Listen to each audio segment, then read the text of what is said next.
উনি ডিএক্সএন এ কাজ করে গেছে বিধায় আমরা এখনো ভালোভাবে চলছি, ভালোভাবে আছি। এখনো বলতে হয় নাই যে শাহজাহান স্যারকে যে স্যার আমি আমার বোনাসটা পাই নাই, এটাই রিয়েল যে স্যার আমি আমার বোনাসটা পাই নাই, আমার বোনাসটা আমাকে দেন, এটা আমার চেয়ে নিতে হয় নাই, অটোমেটিক চলে আসছে।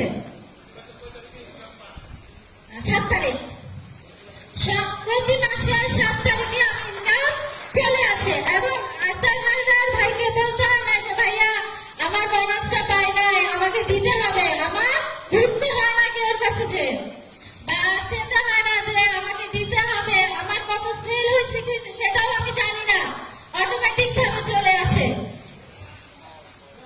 আর এখানে যারা আছেন আমি সবার উদ্দেশ্যে বলছি, আমরা যারা নামাজ পড়ি বিশ্বাস করি যে কি আল্লাহ আছে, আমরা আল্লাহকে দেখি কিনা, দেখি না কিন্তু বিশ্বাস। তো এখনো যারা আপনারা জয়েন্ট করেন নাই, গেস্ট হিসাবে আসছেন, আমি বলবো যে বিশ্বাস রাখেন, একসময় আপনাদেরও কাজে আসবে, আপনার ফ্যামিলি মেম্বারেরও কাজে আসবে। এটা হচ্ছে বিশ্বাস। বিশ্বাসে কি হয়? নিরায় বস্তু তর্কে বহুদূর। এবং অনেকেই কিন্তু আপনাকে যখন আপনি এটা আলোচনা করবেন পজিটিভ দিকও বলবে, নেগেটিভও বলবে, দুটোই বলবে, কিন্তু আমি হচ্ছে এখানে এক্সাম্পল, আমি এটা এক্সাম্পল। এবং আমি শাহজাহান স্যার নয়নের সাথে আত্মপ্রকাশে মালয়েশিয়া যাব।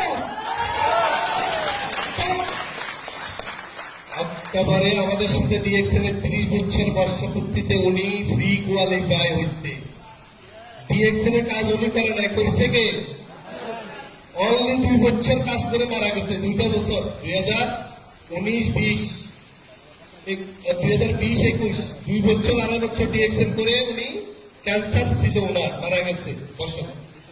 আজকে তার হোল ফ্যামিলি, তার সন্তান কি সেফ, তার পরিবার কি সিকিউর, এবং ওনার পরে ওনার 3rd জেনারেশন পর্যন্ত এই আইডির মালিক।